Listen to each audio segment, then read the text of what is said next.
The Democratic Party is in the middle of a vibe shift. Out with defund the police, in with please protect my street. Protect and defend in every way is our oath of office. Defund the police is dead. This is Not My Party.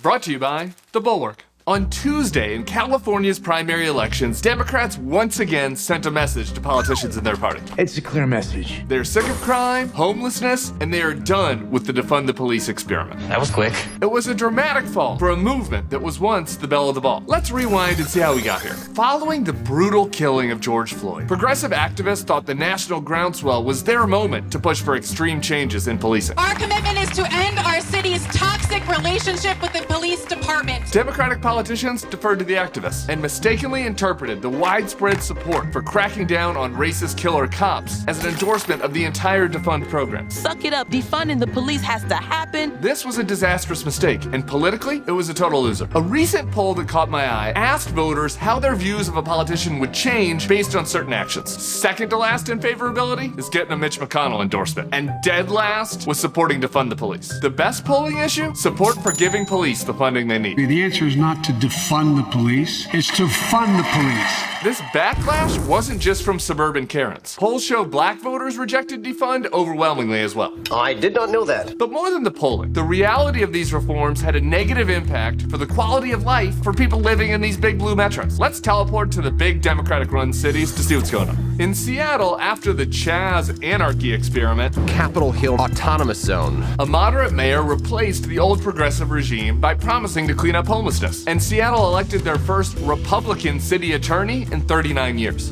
Mild shock.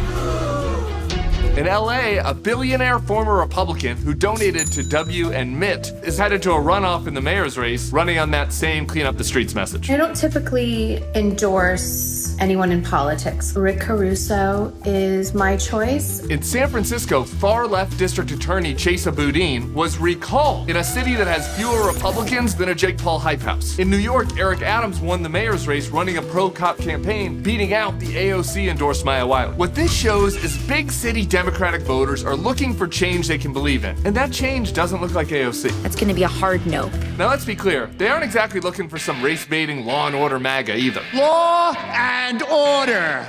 For a safe and secure society. These voters want sensible reforms that balance public safety and human rights. Democrats who are smart should take advantage of this vibe shift and give voters the practical alternative they're looking for, or else they're gonna get beat by more closet Republicans who are gaming the system. Is this all just a game to you? Pretty much, yeah. A Democratic reform agenda on policing and crime would look something like this. 1. Hold police accountable with things like body cameras and banning chokeholds and no-knock warrants. 2. End the qualified immunity that protects killer cops. 3. Criminal justice reform that reduces sentences for non-violent and drug offenders.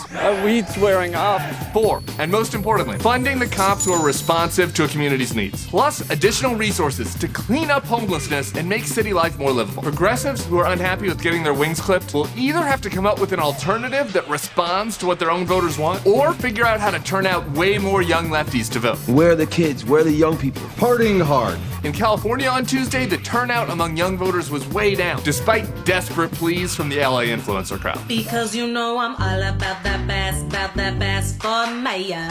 And if they don't adapt to this ongoing vibe shift, this trend that's propelling Republicans and more centrist Democrats to wins in blue cities will continue, while the pro-defund Bernie-crats are only winning flame wars on Twitter. We'll see you next week for a recap of the January 6 hearings. Watch them. For more weekly episodes of Not My Party, smash that subscribe button.